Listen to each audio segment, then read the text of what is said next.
வந்து பார்த்தீங்கன்னா, வசிய மூலிகை, வசிய யந்திரம்னு ஒண்ணு இருக்கு. இது மூலியமா சகல விதமான தோஷங்களை நிவர்த்தி பண்ணி, வெற்றிகளை வாரி குவிக்க முடியும். மேஷத்துக்கு வந்து பார்த்தீங்கன்னா, பால சண்முக ஷடாக்ஷர யந்திரம்னு ஒண்ணு இருக்கு. வைகுண்ட மூலிகைய பயன்படுத்தணும். ரிஷபத்துக்கு வந்து பார்த்தீங்கன்னா, மகாலட்சுமி யந்திரம், அம்பாள் மூலிகைன்னு ஒண்ணு இருக்கு. அதாவது அம்மான் மூலிகைன்னு ஒண்ணு பேரு.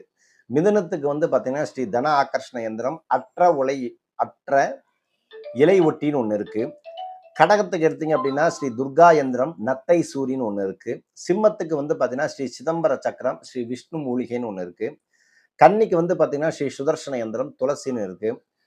துலாமுக்கு வந்து பார்த்தீங்கன்னா, ஸ்ரீ சூலினி யந்திரம், செந்நாயுருவி அப்படிங்கிறது வேறு. விருச்சிகத்துக்கு வந்து நவக்கிரக வசிய யந்திரம், தலைச்சோழி.